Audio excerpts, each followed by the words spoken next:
어느 아내가 이웃집을 갔다 오더니 표정이 영 안 좋은 겁니다. 오늘 원인을 모르는 남편이 왜 그런지 물었습니다. 그러니까 아내가 하는 말이 옆집 순이 엄마는 생일 선물로 멋진 화장품 세트를 받았는데 나는 생일에 아무것도 없고 나는 왜 사는지 몰라, 이러면서 투덜거리는 겁니다. 남편들 어떻게 반응을 하십니까? 그 호박에 줄 끊는다고 수박 되냐, 뭐 이러면 이제 전쟁을 하는 겁니다. 그죠? 예. 성숙한 남편들이 이렇게 말한다 그럽니다. 그 순이 엄마 참 불쌍하구만. 그러면 아내가 왜요? 이렇게 묻죠. 그러면 순이 엄마가 당신처럼 예쁘면 화장품 왜 필요하겠어? 그럼 이제 아내는 실없는 소리 한다 이러면서도 이제 기분은 좋은 거죠. 그죠? 아내는 부러운 마음을 표시한 거고, 남편은 당신은 예뻐요, 그런 마음을 표시한 거죠. 그렇게 서로의 마음을 알아주면 따뜻한 관계가 만들어집니다. 서로의 마음을 알아주면 되는 것이지요. 그런데 제가 이런 유머를 하고 나면 꼭 제 아내에게 목사님은 집에서 어떻게 해요? 이렇게 묻는 분들이 계시다고 그러더라고요. 묻지 마십시오. 예. 웃고 말죠, 그냥. 그죠? 예. 마음. 우리 마음이라는 표현을 많이 쓰죠. 마음이 상했다, 뭐 마음이 완악하다, 마음이 좋다, 뭐 마음을 보라, 이런 얘기들 하고, 성경에도 보면 뭐 내 마음을 다해라, 내 마음을 지켜라, 그 모든 것이 마음에서 나온다, 이러면서 이제 마음에 대한 이야기를 참 많이 합니다. 근데 그 마음은 어디에 있는 걸까요? 마음이 좋아야 되잖아요. 그렇죠? 그 마음이 어디 있느냐?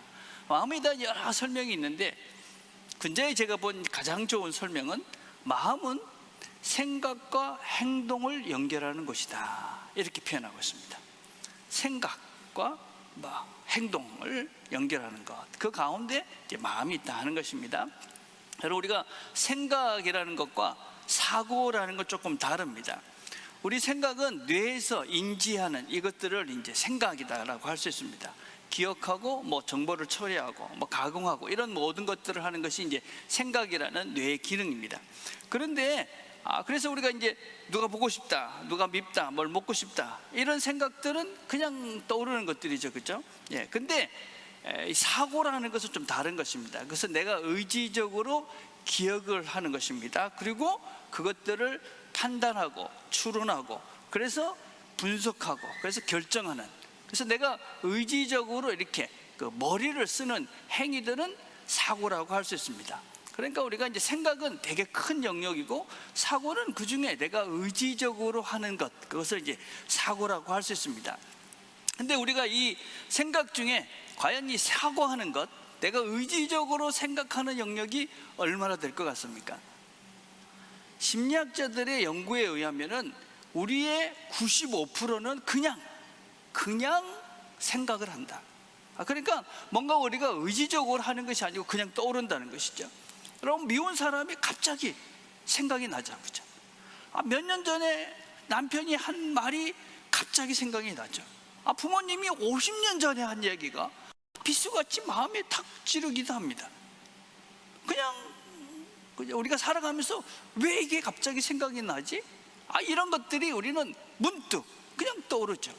이 생각, 그런 것들이 95%. 대부분은 우리는 그렇게 그냥 무의식 속에 있는 것들이 툭 튀어나온다, 그래 얘기합니다. 그런데 우리가 이렇게 무의식적으로 어떤 의식을 하든지 안 하든지 간에 이런 것들이 떠오른다고 해서 바로 행동하지 않죠. 20년 전에 남편이 한 내 가슴을 찔렀던 그 말 때문에 갑자기 화를 내면서 남편을 뭘 하지 않습니다.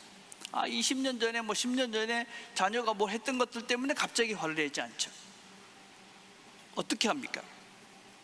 그냥 넘어갈 때도 있고, 근데 또 어떤 때 내 마음이 막 불안하고 그럴 때는, 불안정할 때는 또 행동으로 이렇게 드러나기도 합니다. 그래서 마음은 바다 같고 생각은 파도다, 그런 표현도 합니다. 그러니까 바다가 잔잔하고 크면 웬만한 파도가 쳐도 흔들림이 없죠. 그런데 이 바다가 우리가 아주 조그맣고 또 불안정하면 웬만한 파도만 쳐도 그냥 정신없이 흔들리게 되는 것이죠. 오늘 우리가 읽은 말씀은 하나님께서 우리의 생각과 마음을 지켜주신다, 그렇게 말씀합니다. 우리의 생각과 마음, 무의식 속에 있는 것들과 또 의식 속에 있는 이런 것들을 우리가 잘 통제할 수 없기 때문에 하나님이 지켜주신다. 마음은, 생각은 하나님께서 지켜주신다. 그 말은 지킬 수 있다 하는 것이죠. 그래서 성경이 뭐라고 얘기하냐면, 모든 지킬 만한 것 중에 더욱 내 마음을 지켜라. 생명의 근원이 예수남이다. 마음을 지키면서 살라, 이렇게 됩니다. 이 마음을 잘 못 지키니까 조그만 일에도 그냥 불안하고 걱정하고 근심을 하죠. 어떻게 지켜주시느냐? 하나님이 평강, 평화로 우리를 지켜주신다. 평안하게 해주신다. 여러분, 이 평화, 우리 신앙인에게 있어서 이 하나님의 이미지는 대단히 중요합니다. 하나님이 어떤 분이냐 하는 것을 우리가 알면 우리의 삶과 우리의 삶의 실제가 달라질 수 있기 때문에 그렇습니다. 하나님은 평강을 주시는 분이다. 평화의 하나님이시다. 평화가 뭐냐? 평화가 뭐냐? 죄가 무엇입니까? 죄가 처음, 그러니까 아담과 하와가 하나님께서 먹지 말라는 선악을 알게 하는 나무를 먹었습니다. 그러고 난 다음에 어떤 증상이 일어났느냐? 창세기 3장 7절입니다. 이에 그들의 눈이 밝아져 자기들이 벗은 줄 알고 무화과 나무 잎을 엮어 치마로 삼았더라. 그들이 그날 바람이 불 때 동산에 거니시는 여호와 하나님의 소리를 듣고 아담과 그의 아내가 여호와의 낯을 피하여 동산나무 사이에 숨은지라. 죄라는 것은 무엇이냐면, 죄가 들어왔다라는 실제적인 증거는 뭐냐면 너와 나의 분리입니다. 여러분, 아담과 하와는 하나였습니다. 살 중에 살이요 뼈 중에 뼈다. 그런데 서로가 하나였기 때문에 아무런 수치심이 없었습니다. 근데 너와 내가 죄로 인해서 분리되니 너와 내가 수치심이 생기고 너와 나 속에서 관계들이 갈라지기 시작합니다.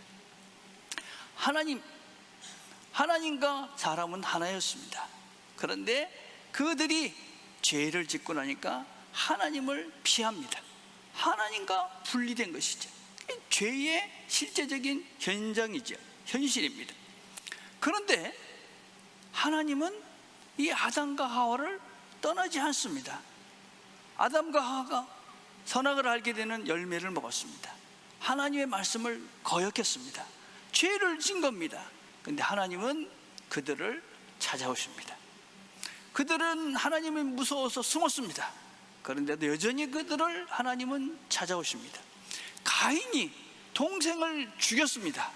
그런데도 하나님은 그 가인을 찾아오십니다. 하나님께서 이스라엘 백성을 선택해서 우리에게 보여주시는 것이 무엇이냐? 하나님이 이스라엘 백성을 선택하셨습니다. 왜 선택했느냐? 가장 작은, 가장 미미한, 가장 연약한 존재이기 때문에 선택했다, 성경이 말합니다. 그 얘기는 선택의 조건이 없다. 선택한 이유는 그 이스라엘 백성들을 선택해서 모든 민족들을 선택하는 하나님을 보여주시는 것이죠. 여러분, 선택의 교리라는 것은 너를 선택한, 나를 선택한 그 하나님께서 너도 선택한다는 것입니다. 폐쇄적이거나 우리가 분리주의적인 것이 아닌 것이죠. 그래서 하나님께서 끊임없이 보여주시는 것이 무엇이냐? 하나님께서 이스라엘을 선택하셔서 그들이 어떠한 죄를 지어도 포기하지 않고 붙잡고 가신다. 여러분, 그래서 수많은 이스라엘 역사 속에서 이스라엘 백성들이 하나님을 거부하고 거절하고 도망가고 우상을 섬겼습니다. 그럼에도 불구하고 어떻게 결론을 맺고 있느냐? 예레미야서 51장 5절입니다. 이는 이스라엘과 유대가 이스라엘의 거룩한 분을 거역해 그들의 땅이 죄악으로 가득 차 있을 때라도 만군의 여호와 하나님이 그들을 버리지 않았기 때문이다. 하나님은 이스라엘의 역사를 통해서 뭘 보여주고 계시는 거냐? 어떠한 죄를 지어도 하나님은 그들을 버리지 않는다. 신약에 오면 더 분명하죠. 잃어버린 양, 드라크마, 아버지를 불효하고 떠난 아들, 하나님은 그들을 찾아오시고 기다리십니다. 어디까지 하나님께서 우리를 기다리시고 찾으시느냐? 십자가에서. 여러분, 주님께서 십자가에서 고통을 당하십니다. 죽임을 당하십니다. 여러분, 그 십자가는 어떤 현장이냐? 하나님은 어떠한 고통과 죄의 결과 속에서도, 그 고통 속에서도 우리와 함께 하신다. 심지어는 죽음 가운데서도 하나님은 우리와 함께 하신다. 하나님은 우리가 어떠한 형편에서도 우리를 포기하지 않고 찾으신다. 그리고 새롭게 하신다. 그게 새롭게 시작하게 하신다. 그게 부활인 것입니다. 부활. 하나님은 우리가 어떤 형편 속에서도 결코 우리를 포기하지 않고 붙잡고 가시며, 너희들이 그 죄의 결과인 죽음에 이를지라도 포기하지 않고 너희들을 붙잡고 일으켜서 새로운 삶을 살게 하신다. 그게 부활이죠. 죄는 끊임없이 하나님을 멀리하고 사람들을 멀리합니다. 서로 분리되어 수치와 경쟁과 싸움과 다툼을 끊임없이 이어갑니다. 평화가 없는 것이죠. 하나님이 없는 것입니다. 그 속에 하나님이 오신 것이죠. 에베소서 2장 14절에서 18절 이렇게 말합니다. 그는 우리의 화평이신지라. 둘로 하나를 만드사 십자가로 된 곳 중간에 막힌 담을 자기 육체로 허시고 법조문으로 된 계명의 율법을 폐하셨으니 이는 이 둘로 자기 안에서 한 세 사람을 지어 화평하게 하시고 또 십자가로 이 둘을 한 몸으로 하나님과 화목하게 하려 하시로 원수된 것을 십자가로 소멸하시고, 원수된 것은 죄를 말합니다. 모든 죄가 십자가에서 이제 소멸되었다. 또 오셔서 먼데 있는 너희에게, 먼데 있는 너희는 이방인들을 말합니다. 하나님을 알지 못하고 있는 그 사람들이죠. 평안을 전하시고 가까운 데 있는 자들에게, 유대인들을 말하죠. 평안을 전하셨으니 이는 그로 말미암아 우리 둘이, 이방인, 유대인, 하나님을 아는 사람들, 하나님 모르는 그 사람들이 다 한 성령 안에서 아버지께 나아감을 얻게 하려 하십니다. 모두가 다 하나님 안에서 하나가 되는 것, 그게 평화죠. 하나님은 하나님과 내가 하나가 되어지고 너와 내가 다 하나님 안에서 하나다. 십자가로 이 모든 담을 다 헐어버렸다. 그러니까 안심해라. 걱정하지 말라. 하나님과 너가 하나 되지 않았느냐? 하나님 안에서 너와 나는 하나지 않느냐? 더 이상 경쟁하고 싸우고 그럴 필요가 없다는 것입니다. 그것이 평화입니다. 평화. 하나님은 어떤 분이시느냐? 우리 모두를 사랑하시고 우리 모두를 하나님 안에 품으시고 하나님과 내가 하나 됨으로 너와 내가 하나 되게 하시는 그분, 거기에 진정한 평화가 있다. 그 하나님이 우리 안에 계시는 거죠. 예. 여러분, 빌립보 교회가 어떤 교회냐? 지금 바울이 빌립보 교회에게 편지를 쓰고 있습니다. 지도자들이 갈라져 있었습니다. 평화가 사라졌습니다. 여러분, 이 빌립보 교회를 생각해 보면 이런 분쟁과 다툼이 있는 것은 아주 당연합니다. 얼마나 다른 사람들이 서로 만나는지 모릅니다. 이방인에다가 간수에다가, 어떤 면에서는 종에다가, 로마의 군병에다가, 유대인에게다가, 그동안은 서로 얼굴도 맞대지 않고 스치면 서로 죄가 있다고, 재수 없다고 생각했던 사람들이 바로 빌립보 교회 그 멤버들이었습니다. 근데 그들이 지금 함께 모이고 있는 것입니다. 함께 모여. 여러분, 그 사람들이 함께 모였으니 당연히 분쟁이 있고 다툼이 있습니다. 그들에게 말하는 것이죠. 평강의 하나님, 너희들을 하나 되게 해서 이 자리에 있게 하신 그 하나님의 능력을 믿어라. 여러분, 우리도 마찬가지죠. 우리가 여기 함께 모여 있지만 우리가 예수님이 아니면, 예수가 아니면 여기에 도대체 같이 있을 이유가 전혀 없는 사람들이죠. 근데 우리는 예수 때문에 여기 함께 모였죠. 그 예수의 능력이 우리를 이곳에 함께 모이게 한 것이죠. 우리를 하나 되게 하는 것이죠. 그분 안에서 우리가 하나가 되는 것입니다. 그분 안에. 다른 것 때문에 여기 모여 있는 것이 아니죠. 그래서 우리는 그분 안에 있을 때, 하나님 안에 있을 때 너와 내가 하나가 되어서 평화가 된다. 쉽지가 않죠. 쉽지가 않습니다. 여러분, 우리의 마음은 자꾸 하나님 안에서 그렇게 하나 된 우리를 자꾸 바라봐야 되는데, 우리의 에고가, 물질이, 환경이 우리로 하여금 끊임없이 다른 곳에 우리의 마음을 두고 우리의 마음을 자꾸만 경쟁하고 시기하고 욕심 속에 살게 합니다. 죄라는 것은요, 우리의 죄는 끊임없이 하나님을 멀리하고 하나님을 두려워합니다. 그래서 우리가 어떻게 해야 되느냐? 아무것도 염려하지 말고 다만 모든 일에 기도와 간구로 너희 구할 것을 감사함으로 하나님께 아뢰라. 염려하지 말고 기도하라. 평화를 원하느냐? 기도하라. 여러분, 염려라는 말은 과거에 대한 후회와 집착입니다. 또 염려라는 것은 내가 어떻게 할 수 없는, 통제할 수 없는 것에 대한 욕심입니다. 또 미래에 대한 과도한 짐이죠. 김상욱이라는 물리학자가 이런 질문을 해요. 어떤 사람이 시간여행, 그 사람 물리학자니까 시간여행이 가능합니까? 타임머신이라는 것이 가능합니까? 이렇게 물어봤어요. 그러니까 그 사람이 안 된다 이렇게 얘기했어요. 그러면서, 왜냐하면 과거는 존재하지 않는다. 과거는 존재하지 않는데 어떻게 가느냐? 여러분, 과거는 우리의 기억 속에 있는 것이죠. 또 그 기억도 정확하지도 않죠.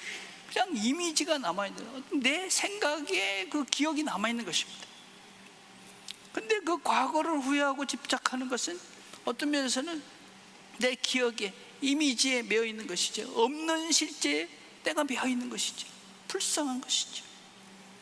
미래에 대한 근심과 염려를 합니다. 여러분, 미래에 대한 근심과 염려는 무조건 나쁜 것은 아닙니다. 우리가 미래에 대한 그런 뭔가 근심하는 것이 있어야 준비하고 행동하죠. 미래, 확정된 미래가 있어요. 그럼 어떻게 됩니까? 행동해야 되는 것이죠. 우리가 가만히 있으면 어떻게 됩니까? 가만히 있으면 우리 육체는, 우리의 근육이 1년마다 10년에 1%씩 빠진다고 그럽니다. 당연한 것입니다. 그래서 우리는 가만히 있으면 근육이 자꾸만 빠지기 때문에 어떻게 됩니까? 운동해야죠. 근육 운동을 해야 됩니다. 그런데 걱정만 하는 것이지, 이러다가 내가 근육이 다 빠져가지고 걷지도 못하면 어떡하지? 그것을 걱정만 하고 있다면 그것이 바로 미래에 대한 과도한 짐, 염려입니다. 아무것도 하지 않을수록 점점점 더 그 짐은 무거워지죠. 자녀 문제, 손주 문제, 사실 어떻게 할 수가 없죠. 걱정이 되죠. 근데 내가 할 수 있는 일이 있습니까? 자녀를 키우고, 우리가 손주를 이렇게 보면, 우리가 그 만나 모임 하시면서 그러더라고요. 시집장가 보내면 끝나는 줄 알았더니 아니더만, 그러시더라고요.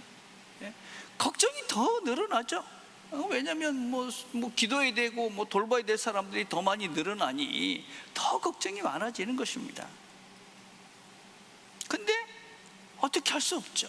내가 손주를 어떻게 하겠습니까? 내 자식들은 내 마음대로 됩니까? 안 되죠.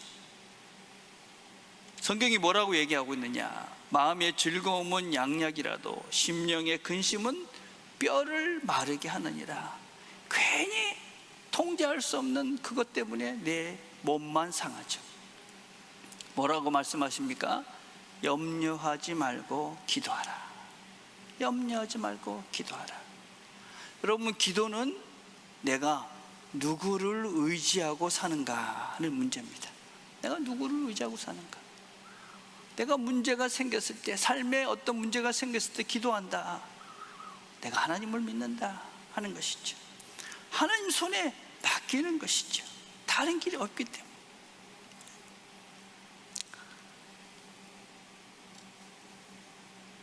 그런 얘기들을 하시더라고요. 목사님, 저도 맡기고 싶은데 잘 안 됩니다.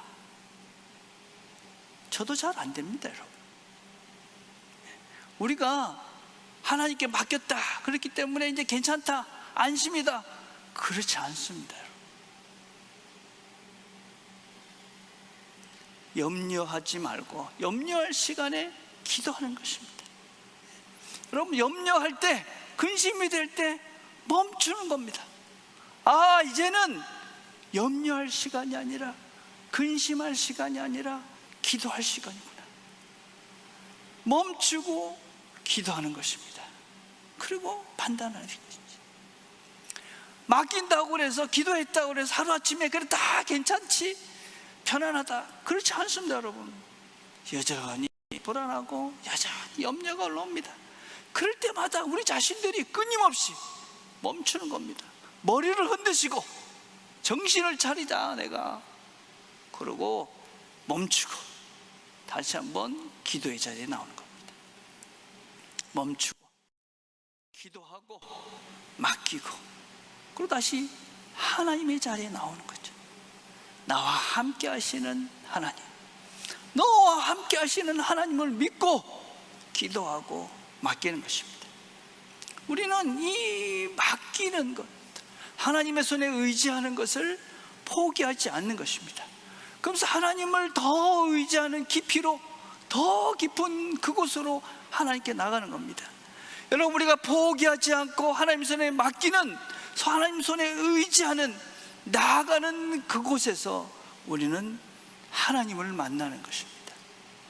내가 어떻게 할 수 없구나,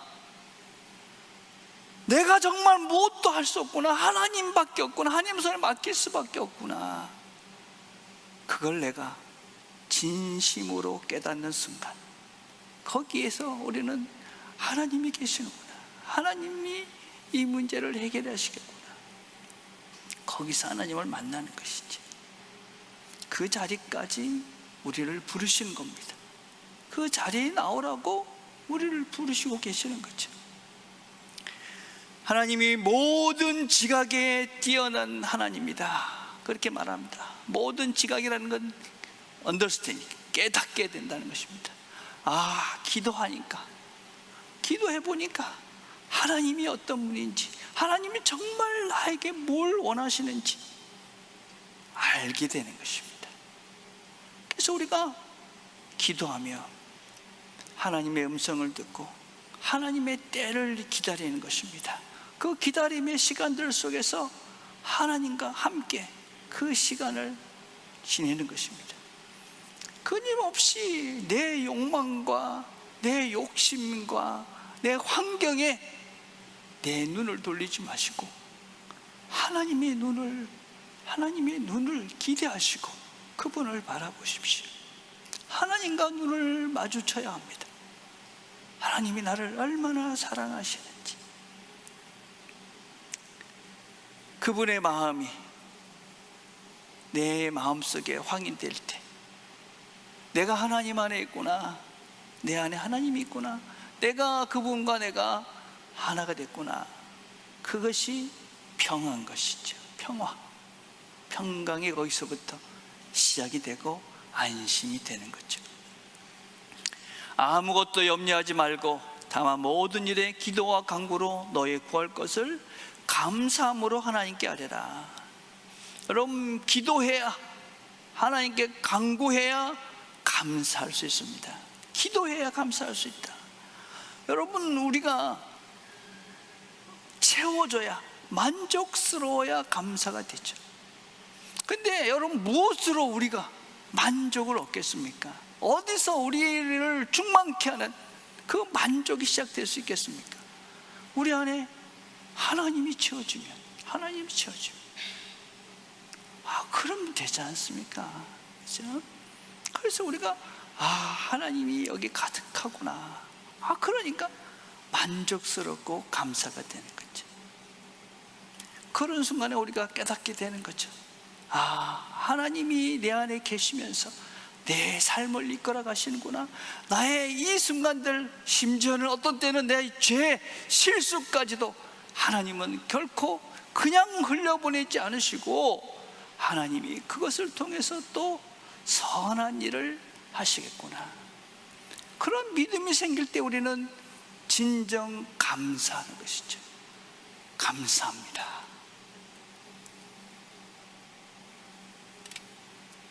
우리 안에 하나님으로 가득 채워 갑시다. 그 하나님이 주시는 평강을 누리시길 바랍니다.